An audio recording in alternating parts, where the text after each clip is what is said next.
हाँ, माननीय मुख्यमंत्री उप मुख्यमंत्री जी ने एक बार दोबारा से ले लें, थोड़ा सा डिस्टर्बेंस हो गई। अध्यक्ष महोदय, वो डिस्टर्बेंस के संबंध में मुझे बस इतना कहना है कि जो अभी हो रहा था, एक 24 घंटे दिन रात काम करने वाली सरकार से तो बीजेपी को डर लगता ही है साहब।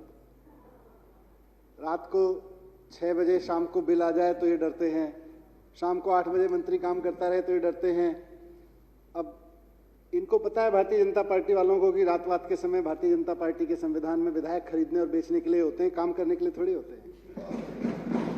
और उनको परेशानी है कि उनका प्रोटोकॉल खत्म हो रहा है। रात को विधायक खरीदने के लिए एक्सपर्ट लोग अगर बिल पढ़ेंगे, आपने भी क्या कर दिया, 6 बजे इनको बिल भेज दिया, 7 बजे 8 बजे पता नहीं क्या क्या करते हैं लोग।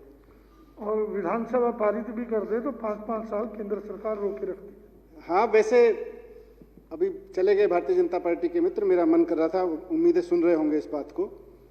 बड़ी मर्यादा की बात कर रहे थे। इस देश के सदनों में हमने इस देश के सबसे ज्यादा संवेदनशील मुद्दों पर, यहां तक कि किसानों से जुड़े हुए मुद्दों पर भी किस तरह से बिल पास होते हुए देखे हैं और कैसे किसानों की जिंदगी को बर्बाद करने के बिल पास हुए हैं इस देश के सदन में भारतीय जनता पार्टी के नेतृत्व में। ये इस देश के इतिहास में भी लिखा हुआ है और इस देश का भविष्य भी तय हो रहा है। क्या बात करते हैं अध्यक्ष महोदय, ये 5 बजे उठा के 4 बजे उपराज्यपाल को फोन करके 4:30 बजे मुख्यमंत्री की शपथ दिलाते हैं और 6 बजे उसके उप मुख्यमंत्री के सारे केस माफ कर देते हैं। ये मर्यादा की बात करते हैं? किस मुंह से मर्यादा की बात करते हैं? बहरहाल, मैं मूल मुद्दे पर लौटते हुए अध्यक्ष महोदय, मैं पुनः दिल्ली माल और सेवा कर संशोधन विधेयक 2021 वर्ष 2021 का विधेयक संख्या 3 को इंट्रोड्यूस करने के लिए सदन की अनुमति चाहता हूं। मैं दिल्ली माल और सेवा कर संशोधन विधेयक 2021 वर्ष 2021 का विधेयक संख्या 3 को इंट्रोड्यूस करने के लिए सदन की अनुमति, ये आपने बोला है। मैं चाहता हूं सदन अनुमति दे। यह प्रस्ताव सदन के सामने है। जो इसके पक्ष में वहां कहें, जो इसके विरोध में ना कहें। हाँ पक जीता, प्रस्ताव पारित हुआ। अब माननीय उप मुख्यमंत्री विधेयक को सदन में इंट्रोड्यूस करेंगे। अध्यक्ष महोदय, ये जीएसटी बिल जो देश भर में 2017 में लागू हुआ, हमारी विधानसभा ने भी इसको पारित किया था। प्रस्तुत अमेंडमेंट बिल में इसमें 15 सेक्शंस में छोटे छोटे बदलाव किए गए हैं।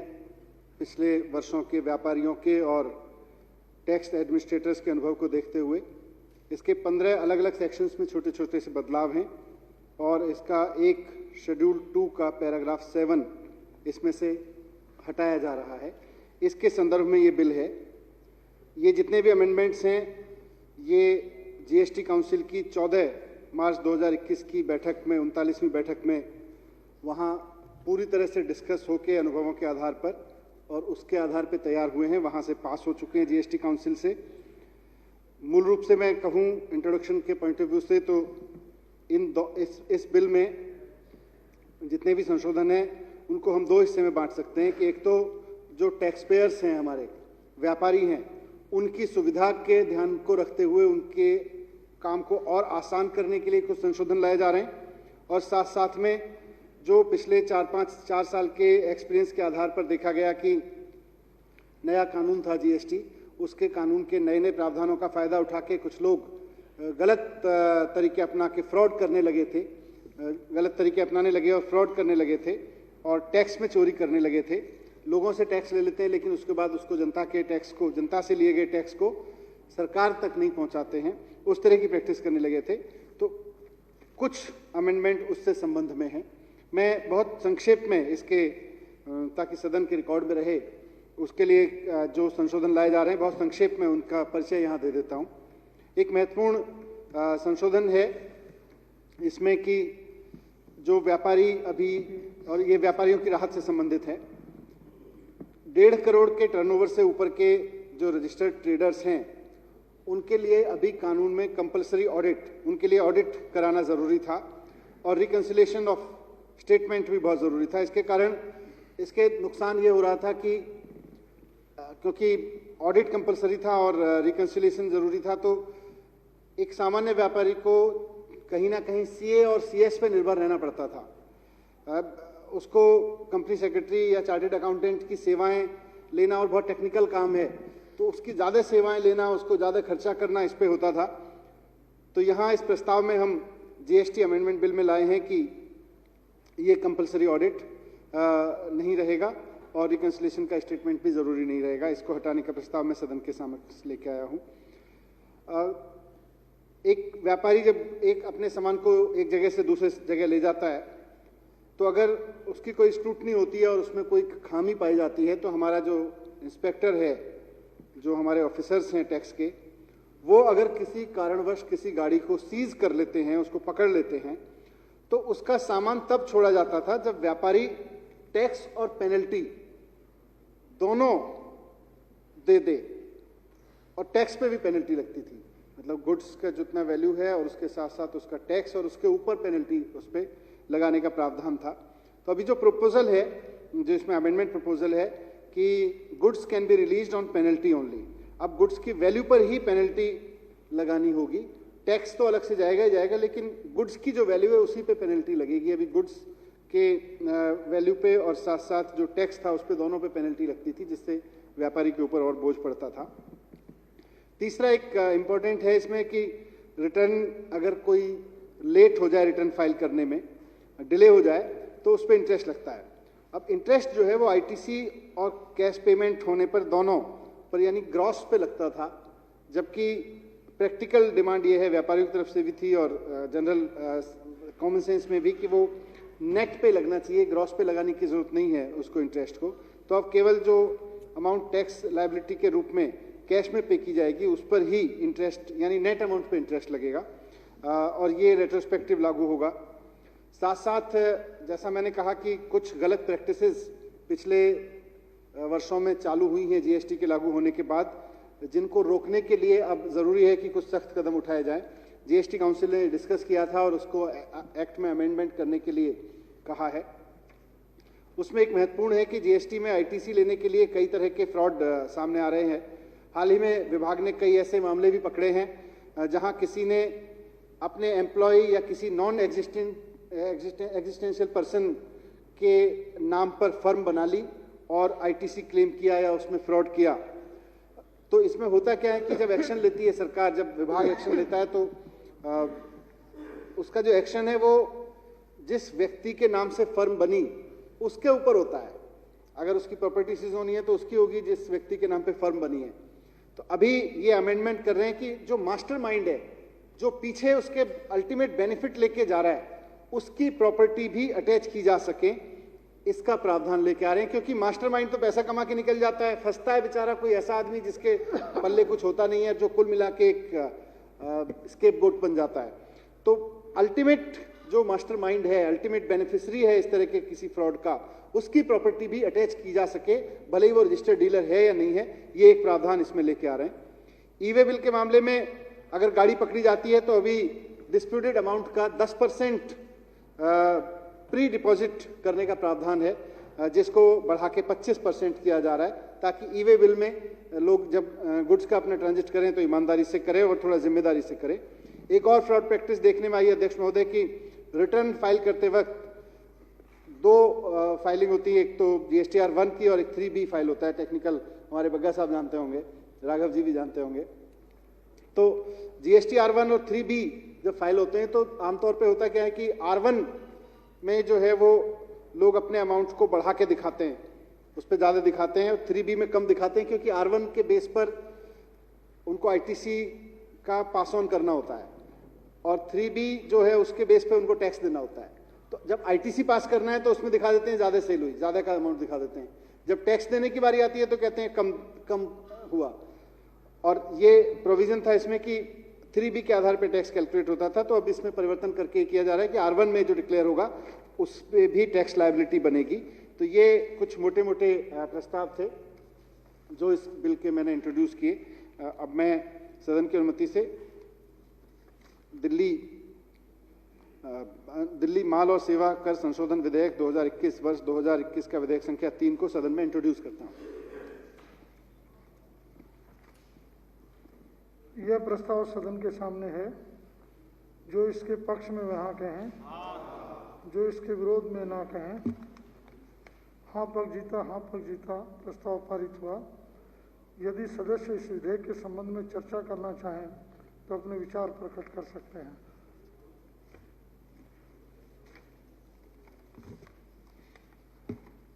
विधेयक पर खंडवार विचार। प्रश्न है कि खंड 2 जिसमें धारा 7 का संशोधन है विधेयक का अंग बने, यह प्रस्ताव सदन के सामने है। जो इसके पक्ष में वे हाँ कहें, जो इसके विरोध में ना कहें। हाँ पक्ष जीता, प्रस्ताव पारित हुआ। खंड 2 जिसमें धारा 7 का संशोधन है विधेयक का अंग बन गया। प्रश्न है कि खंड 3 जिसमें धारा 16 का संशोधन है विधेयक का अंग बने, यह प्रस्ताव सदन के सामने है। जो इसके पक्ष में हाँ कहें, जो इसके विरोध में ना कहें। हाँ पक्ष जीता, प्रस्ताव पारित हुआ। जिसमें धारा 16 का संशोधन है विधेयक का अंग बन गया। प्रश्न है कि खंड 4 जिसमें धारा 35 का संशोधन है विधेयक का अंग बने, यह प्रस्ताव सदन के सामने है। जो इसके पक्ष में वे हाँ कहें, जो इसके विरोध में ना कहें। हाँ पक्ष जीता, प्रस्ताव पारित हुआ। खंड 4 जिसमें धारा 35 का संशोधन है विधेयक का अंग बन गया। प्रश्न है कि खंड 5 जिसमें धारा 44 के स्थान पर नई धारा का प्रतिस्थापन है विधेयक का अंग बने, यह प्रस्ताव सदन के सामने है। जो इसके पक्ष में हाँ कहें, जो इसके विरोध में ना कहें। हाँ पक्ष जीता, प्रस्ताव पारित हुआ। खंड 5 जिसमें धारा 44 के स्थान पर नई धारा का प्रतिस्थापन है विधेयक का अंग बन गया। प्रश्न है कि खंड 6 जिसमें धारा 50 का संशोधन है विधेयक का अंग बने, यह प्रस्ताव सदन के सामने है। जो इसके पक्ष में वे हाँ कहें, जो इसके विरोध में वे ना कहें। हाँ पक्ष जीता, प्रस्ताव पारित हुआ। खंड 6 जिसमें धारा 50 का संशोधन है विधेयक का अंग बन गया। प्रश्न है कि खंड 7 जिसमें धारा 74 का संशोधन है विधेयक का अंग बने, यह प्रस्ताव सदन के सामने है। जो इसके पक्ष में वे हाँ कहें, जो इसके विरोध में ना कहें। हाँ पक्ष जीता, प्रस्ताव पारित हुआ। खंड 7 जिसमें धारा 74 का संशोधन है विधेयक का अंग बन गया। प्रश्न है कि खंड 8 जिसमें धारा 75 का संशोधन है विधेयक का अंग बने, यह प्रस्ताव सदन के सामने है। जो इसके पक्ष में वे हाँ कहें, जो इसके विरोध में ना कहें। हाँ पक्ष जीता, प्रस्ताव पारित हुआ। जिसमें धारा 75 का संशोधन है विधेयक का अंग बन गया। प्रश्न है कि खंड 9 जिसमें धारा 83 का संशोधन है विधेयक का अंग बने, यह प्रस्ताव सदन के सामने है। जो इसके पक्ष में हाँ कहें, जो इसके विरोध में ना कहें। हाँ पक्ष जीता, प्रस्ताव पारित हुआ। खंड 9 जिसमें धारा 83 का संशोधन है विधेयक का अंग बन गया। प्रश्न है कि खंड 10 जिसमें धारा 107 का संशोधन है विधेयक का अंग बने, यह प्रस्ताव सदन के सामने है। जो इसके पक्ष में वे हाँ कहें, जो इसके विरोध में ना कहें। हाँ पक्ष जीता, प्रस्ताव पारित हुआ। खंड 10 जिसमें धारा 107 का संशोधन है विधेयक का अंग बन गया। प्रश्न है कि खंड 11 जिसमें धारा 129 का संशोधन है विधेयक का अंग बने, यह प्रस्ताव सदन के सामने है। जो इसके पक्ष में हाँ कहें, जो इसके विरोध में ना कहें। हाँ पक्ष जीता, प्रस्ताव पारित हुआ। खंड 11 जिसमें धारा 129 का संशोधन है विधेयक का अंग बन गया। अब प्रश्न है कि खंड 12 जिसमें धारा 130 का संशोधन है विधेयक का अंग बने, यह प्रस्ताव सदन के सामने है। जो इसके पक्ष में वे हाँ कहें, जो इसके विरोध में ना कहें। हाँ पक्ष जीता, प्रस्ताव पारित हुआ। खंड 12 जिसमें धारा 130 का संशोधन है विधेयक का अंग बन गया। प्रश्न है कि खंड 13 जिसमें धारा 151 का संशोधन है विधेयक का अंग बने, यह प्रस्ताव सदन के सामने है। जो इसके पक्ष में हाँ कहें, जो इसके विरोध में ना कहें। हाँ पक्ष जीता, प्रस्ताव पारित हुआ। खंड 13 जिसमें धारा 151 का संशोधन है विधेयक का अंग बन गया। प्रश्न है कि खंड 14 जिसमें धारा 152 का संशोधन है विधेयक का अंग बने, यह प्रस्ताव सदन के सामने है। जो इसके पक्ष में वे हाँ कहें, जो इसके विरोध में, जो इसके पक्ष में वे हाँ कहें, जो इसके विरोध में ना कहें। हाँ पक्ष जीता, प्रस्ताव पारित हुआ। खंड 14 जिसमें धारा 152 का संशोधन है विधेयक का अंग बन गया। प्रश्न है कि खंड 15 जिसमें धारा 168 का संशोधन है विधेयक का अंग बने। यह प्रस्ताव सदन के सामने है। जो इसके पक्ष में वे हाँ कहें, जो इसके विरोध में ना कहें। हाँ पक्ष जीता, हाँ पक्ष जीता। प्रस्ताव पारित हुआ। खंड 15 जिसमें धारा 168 का संशोधन है विधेयक का अंग बन गया। प्रश्न है कि खंड 16 जिसमें अनुसूची 2 का संशोधन है विधेयक का अंग बने। यह प्रस्ताव सदन के सामने है। जो इसके पक्ष में वे हाँ कहें, जो इसके विरोध में ना कहें। हाँ पक्ष जीता, हाँ पक्ष जीता। प्रस्ताव पारित हुआ। खंड 16 विधेयक का अंग बन गया। अब प्रश्न है कि खंड 1 प्रस्तावना और शीर्षक विधेयक का अंग बने। जो इसके पक्ष में वे हाँ कहें, जो इसके विरोध में ना कहें। प्रस्ताव पारित हुआ। हाँ पक्ष जीता, हाँ पक्ष जीता। प्रस्तावना और शीर्षक विधेयक का अंग बन गए। विधेयक को पारित करना।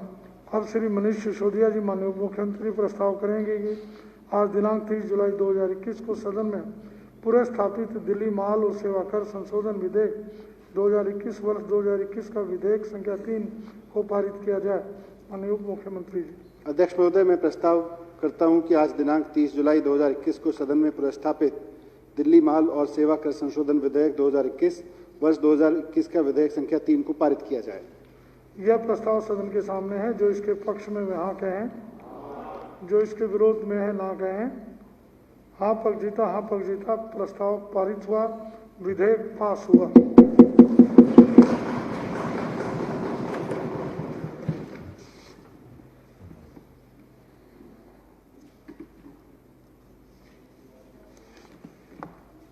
माननीय सिसोदिया जी, माननीय मंत्री, उप मुख्यमंत्री, राष्ट्रीय राजधानी क्षेत्र दिल्ली अतुल्य भारत भोजन तथा शयन कक्षा संस्थापन पंजीकरण एवं विनियम संशोधन विधेयक 2021 वर्ष 2021 का विधेयक संख्या 4 को सदन में इंट्रोड्यूस करने की परमिशन मांगेंगे। अध्यक्ष महोदय, मैं राष्ट्रीय राजधानी क्षेत्र दिल्ली अतुल्य भारत भोजन तथा शयन कक्ष संस्थापन पंजीकरण एवं विनियमन संशोधन विधेयक 2021 वर्ष 2021 का विधेयक संख्या 4 को इंट्रोड्यूस करने के लिए सदन की अनुमति चाहता हूं। यह प्रस्ताव सदन के सामने है। जो इसके पक्ष में हाँ कहें, जो इसके विरोध में ना कहें। हाँ पक्ष जीता, हाँ पक्ष जीता। प्रस्ताव पारित हुआ। अब माननीय उप मुख्यमंत्री विधेयक को सदन में इंट्रोड्यूस करेंगे। धन्यवाद अध्यक्ष महोदय। इस विधेयक को इंट्रोड्यूस करने से पहले मैं थोड़ा सी जानकारी सदन के समक्ष इस पूरे विधेयक के संदर्भ में रखना चाहता हूं। माननीय सदस्य अवगत हैं कि दिल्ली में टूरिज्म को बढ़ावा देने के लिए दिल्ली सरकार की एक बहुत ही महत्वाकांक्षी योजना बेड एंड ब्रेकफास्ट स्कीम चलती है। और इस स्कीम का मकसद है कि जो टूरिस्ट दिल्ली में आते हैं, ख़ासतौर से जो इंटरनेशनल टूरिस्ट दिल्ली में आते हैं, उनको दिल्ली के लोगों के घरों में लोगों के साथ रुकने का अवसर मिल सके। वो भारत की संस्कृति, भारत के रहन सहन, भारत के भोजन, भारत के जनजीवन से परिचय कर सकें, परिचय ले सकें और फील कर सकें साथ में रह के परिवारों के साथ में। इस नोबल मकसद के साथ में भारत की संस्कृति को बढ़ावा देने के लिए देश की राजधानी में ये योजना शुरू की गई थी। इसमें देश भर से, दुनिया भर से टूरिस्ट आते हैं, दिल्ली में रुकते हैं, लोगों के घरों में रहते हैं। जिनके पास थोड़ी सी जगह है, लोगों ने अपनी व्यवस्था कर रखी है। तो जब टूरिस्ट दिल्ली से घूम के यहाँ रह के जाता है, बेड्स एंड ब्रेकफास्ट स्कीम के तहत रुक के जाता है, तो वो अपनी सुनहरी यादों के साथ जाता है, उन परिवारों की जिनके साथ रहता है, साथ साथ में दिल्ली की, देश के संस्कृति की। ये जो स्कीम है, इसके तहत कोई भी व्यक्ति दिल्ली का जिसके पास कोई घर है और उसके पास में अपने घर में अपने परिवार से ज़्यादा स्पेस है, किसी को रुकाने के लिए रूम है, वो अपने आप को इसमें रजिस्टर करा सकता है। और इसमें शर्त यह है कि वो व्यक्ति अपने घर में खुद रहता हो। ऐसा नहीं है कि आपके पास कोई मकान पड़ा है, आपने उसको टूरिज्म का लॉज बना दिया या गेस्ट हाउस बना दिया या होटल में बना दिया, उस तरह से नहीं है। आप जिस घर में रहते हैं उसी घर में उसके 1 कमरे, 2 कमरे, 4 कमरे को आप बेड एंड ब्रेकफास्ट स्कीम में शामिल करा के एक अलग तरीके की स्कीम में शामिल हो सकते हैं। तो ये कोई कमर्शियल गेस्ट हाउस बनाने की स्कीम नहीं है। व्यक्ति का उस घर में रहना जरूरी है।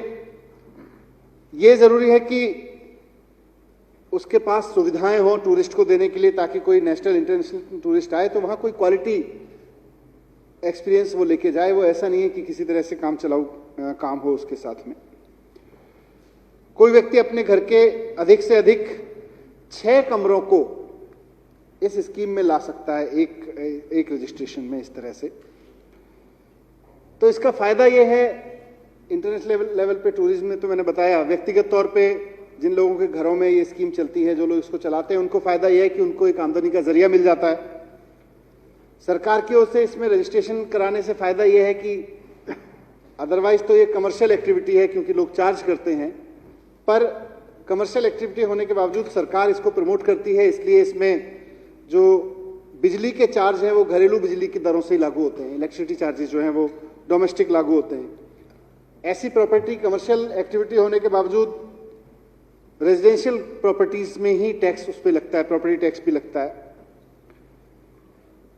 जो स्कीम है उसमें प्रावधान है कि घर की सुविधाएं, कमरों की संख्या, क्वालिटी ऑफ सर्विसेज, इन सब को देखते हुए 2 तरीके से रजिस्ट्रेशन किया जाता है, गोल्ड कैटेगरी में और सिल्वर कैटेगरी में।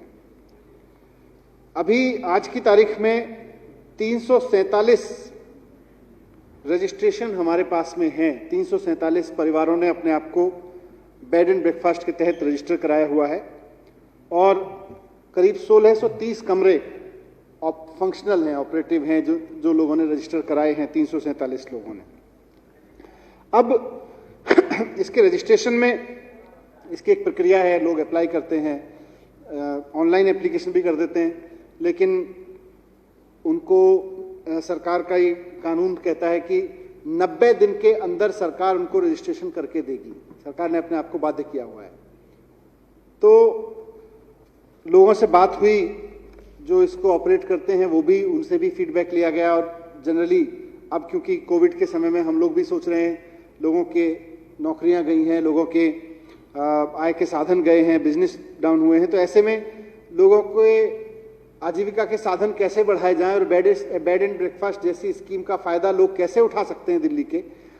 जब हमने इसको रिव्यू किया तो देखा कि इसमें 90 दिन की समय सीमा है। तो लोगों की सबसे बड़ी समस्या थी, साहब हम आज अप्लाई करेंगे, आप हमें 90 दिन बाद सर्टिफिकेट दोगे, उसके बाद हम कर पाएंगे।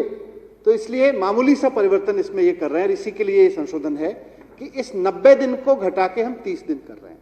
तो सरकार अपने लिए ही जो लिमिट हमने 90 दिन रखी हुई थी उसको अब हम 30 दिन कर रहे हैं कि सरकार के पास अगर दिल्ली का कोई परिवार ये कहते हुए कि मैं बेड एंड ब्रेकफास्ट स्कीम में शामिल होना चाहता हूं, मैं अपने घर को उसमें रजिस्टर कराना चाहता हूं और मैं स्कीम का फायदा उठाना चाहता हूं, तो उसको फिर 90 दिन इंतजार नहीं करना पड़ेगा। सरकार अपने लिए ही समय सीमा को 30 दिन नियत कर रही है। मैक्सिमम 30 डेज में हम उसका रजिस्ट्रेशन करके दे देंगे। हमें उम्मीद है हम उससे पहले ही दे देंगे।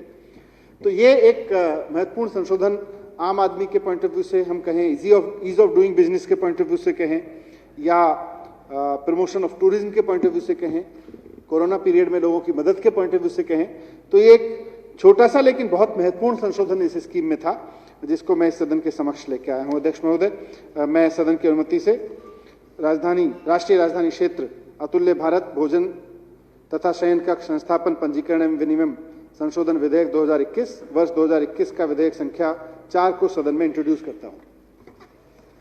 यह प्रस्ताव सदन के सामने है। जो इसके पक्ष में हाँ कहें, जो इसके विरोध में ना कहें। हाँ पक जीता, प्रस्ताव पारित हुआ। यदि सदस्य इस विधेयक के संबंध में चर्चा करना चाहें तो अपने विचार प्रकट कर सकते हैं। हाँ बोलिए विशेष जी। करते थे और उसमें एक ये समस्या वो इसका भी जिक्र उन्होंने किया था कि इसका जो पंजीकरण का पीरियड है वो बहुत लंबा है, उसको कराने में दिक्कत भी आती थी। लेकिन आज जो यहाँ पर इसमें संशोधन किया गया है इसमें बिल के माध्यम से, मैं उसके लिए मुख्यमंत्री जी का, उप मुख्यमंत्री जी का बहुत बहुत धन्यवाद करता हूँ, आभार करता हूँ और जनता की तरफ से भी, अपनी क्षेत्रीय जनता की तरफ से भी बहुत बहुत शुक्रिया करता हूँ। धन्यवाद। अब विधेयक पर खंडवार विचार होगा। प्रश्न है कि खंड 2 जिसमें धारा 3 का संशोधन है विधेयक का अंग बने। यह प्रस्ताव सदन के सामने है। जो इसके पक्ष में है वे हाँ कहें, जो इसके विरोध में वे ना कहें। हाँ पक्ष जीता, हाँ पक्ष जीता। प्रस्ताव पारित हुआ। खंड 2 जिसमें धारा 3 का संशोधन है विधेयक का अंग बन गया। अब प्रश्न है कि खंड 1 प्रस्तावना और शीर्षक विधेयक का अंग बने। जो इसके पक्ष में वे हाँ कहें, जो इसके विरोध में ना कहें। हाँ पक्ष जीता, हाँ पक्ष जीता। खंड 1 प्रस्तावना और शीर्षक विधेयक का अंग बन गए। विधेयक को पारित करना। अब श्री मनीष सिसोदिया जी माननीय उप मुख्यमंत्री प्रस्ताव करेंगे।